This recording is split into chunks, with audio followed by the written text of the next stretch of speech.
All right, there have been a plethora of releases from the PDXCon, the PDXCon that just went off, and there is a new Victoria 3. I didn't even play 1 and 2. Apparently, it's an amazing game. There's more action with Stellaris, so on and so forth. But today, I want to talk about Crusader Kings 3, the new Royal Court DLC that was just announced. And there seems to be a lot of really cool stuff coming. Now, we unfortunately don't have like a list of features yet. We don't have like a product page on Steam to go through, any screenshots. We pretty much just have this 1.5-minute trailer that is going to be recycling during the entire time of this video.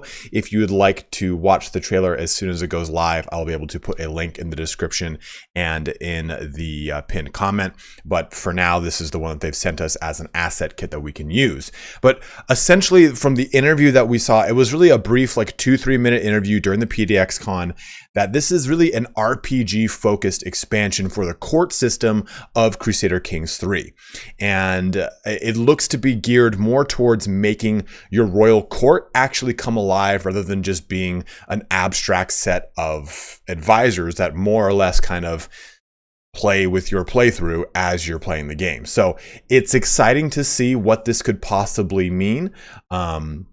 They've said that there's going to be a new artifact system that's being added into the game with increasing both rarity and value of artifacts. You can put more money into the creation of your artifacts, and there'll be more bonuses with them.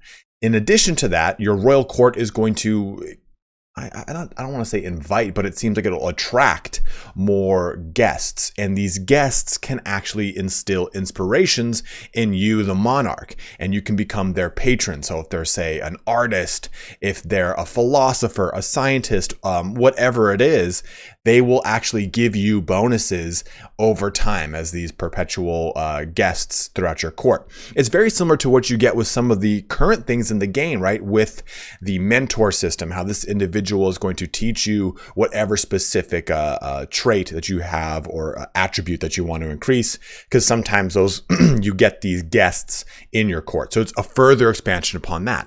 And we've kind of already gotten a little bit of a taste of this with the poet system added in with the Northern Lords flavor pack. So that's the difference here. Flavor pack is a small little kind of mini DLC that we get, very similar to when we look at Stellaris, how they've got the story packs and there's all sorts of different types. The DLC here, this is the first actual expansion, so it's going to be a much larger amount of content added into the game. In addition to, they hinted at, or they said that the patron system can make it so that these guests give you items for your personal inventory. So I'm not really sure what that is or how that is going to really play its hand across Crusader Kings 3. They didn't really give us much information. Again, a lot of this is being gleaned from a 4 or 5 minute interview in which there wasn't any expansion upon those terms. There is going to be a Q&A panel at one point during the weekend, and I'll hopefully be able to watch that and give you guys some more information in an updated video. But the personal inventory is pretty exciting. They've said it's really going to be intrigue based. So this could be a way to really kind of ignite that already existing Game of Thrones vibe that you can sometimes get when you get a lot of really ridiculous succession issues with your kingdom. Oops, I hit my mic. I'm so damn excited. But also, there's going to be a cultural system overhaul. And this is probably, to me personally, the most exciting thing to hear about this, because one of the most, I don't want to say a critique, but one of the things that really bothers me the most when it comes to playing Crusader Kings 3 is that if you're not playing a Western European faction, even I would say Eastern European is still pretty fun, it feels very bland. Any of the Islamic factions, any of the Indian or Indus River Valley civilizations like Bactria, well, not Bactria, but I guess what is essentially Afghanistan, anything around there, it doesn't feel as fun, or anything of the Far East, unless you're playing as what becomes the Mongol Empire, just feels very flat. And the cultural system looks to have a lot of overhauling to it. We don't know exactly what that means, but 2 words that they said that will be coming are the ability for divergence and hybridization. So it looks like, and I was watching One Proud Bavarian cover it, because he was doing a live stream the whole time, because he was saying, like, looks like they're going to make cultures kind of like religions. And I think that that's really cool. If I'm expanding upon that statement, to make it so that, okay, hey, I am this culture, I'm going to branch off or hybridize into a different culture that maybe is a certain proportion of my population. Or I'm going to be able to maybe custom build out a culture based off of certain things that I want to focus on based off of where I am geographically on the map. I think there's a lot of excitement around those two words and what that could possibly mean, because right now, if you're not playing, okay, hey, I'm going to play as the Byzantines. Oh, cool, that gives me cataphracts. Oh, that's kind of nifty. Or, hey, I'm going to play as maybe a Coptic empire in Africa. And cool, I maybe get some special units here and there, but I would like to really see that cultural system have a lot more to it. And I know that me personally, I was hoping for a really big, crazy DLC expansion to some of the Middle Eastern or Far East civilizations, nations, as it were, or even Indian nations, to have a little bit more behind them. So it's cool to get this, that it's going to be focused more around culture versus the actual religion of them, because religions already have a pretty nice system of being able to kind of pick and choose what you want. So very stoked to hear about this. Now, as far as the release date for Royal Court, we unfortunately don't have it. They said they're going to be working on patch 1.4. That's their priority, to get that out in early summer. Then after that, start to get more information about Royal Court. If I had to take a guess as to when we could possibly be seeing Royal Court, I would say mid-summer at absolute earliest, but late summer, probably very early fall is what it sounds like. They've said as soon as patch 1.4 is finished and released, they will then start doing dev diaries leading into the DLC launch, just like they did for Northern Lords. So I would assume probably 4 or 5 really solid dev diaries across like 2 to 3, maybe 4 months, where they cover all the big standout features of Royal Court and give us a little bit of a teaser as to how this works. I think the two things I really want to know about that weren't really divulged, well, I guess 3 things I want to know about that weren't really divulged in depth during these interviews is A, the artifact system. I want to see how that works.